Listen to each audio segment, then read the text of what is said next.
Can I ask?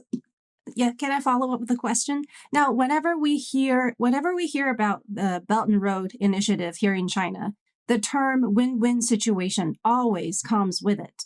And now from our understanding, this is almost an intrinsic element of the initiative. How do you see it that way? I mean, does the West in general see it that way?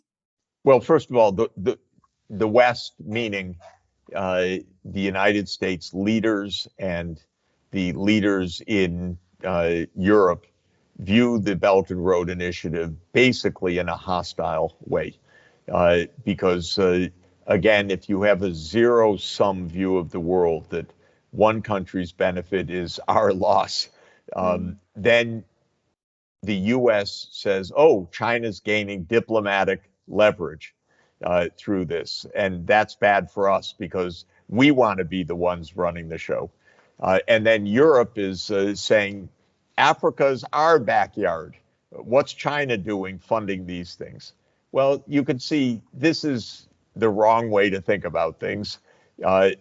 Again, it's how a geostrategist thinks about things. It's not how a development economist thinks about things. A development economist says, is this good for development? Right. And that's the right approach.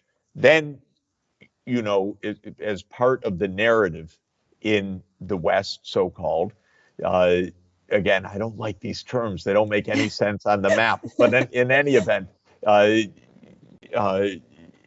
part of the narrative, the U.S. said, "Oh, the Belt and Roads Initiative is terrible. It's a debt trap for developing countries. They borrow from China, then they're going to get in terrible trouble." Well, this is just a kind of propaganda. Of course, if the investments are bad, it's possible that they get in trouble. If the investments are good, they lead to economic development. So I'm all in favor of backing good, strong investments. Really, countries need green electrification. They need fast rail. They need digital access and so forth. And those investments won't go belly up. Those will be good investments. So the narrative is rather negative outside, but that's a kind of manipulation or political view, not really a serious view. From the point of view, that you asked, the relationship of this program for China and the country that is the place of the investment, this will be win-win if the investments are well designed and well implemented, because China will benefit as both the one that has made a loan. Also, of course, China will export a lot of the infrastructure or the technology, because that's part of the point, which is China says, we can help you build this stuff and finance it. You'll pay us back over time. That's win-win if it's a good project. In your opinion, do you think China is overextending itself with the Belt and Road Initiative? No. No? I think China, I think it's not a simple initiative, though. And so I think China's gaining experience, frankly. The U.S. made a lot of investments in developing countries that went bad. That happened many times. China has made some bad investments as well.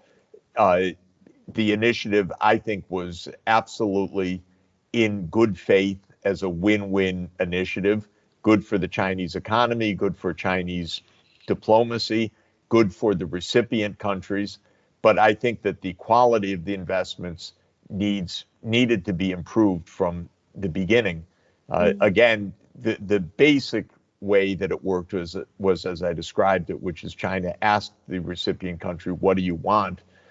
And too many times it was, as I said, something that was really for local politics, not for good long-term development. So I think that there's learning going on and the program is getting better.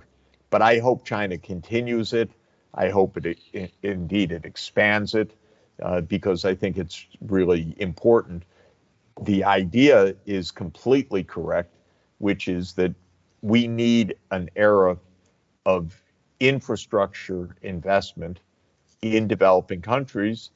That's the backbone for long-term development. And China is typically the low-cost producer of a lot of that infrastructure.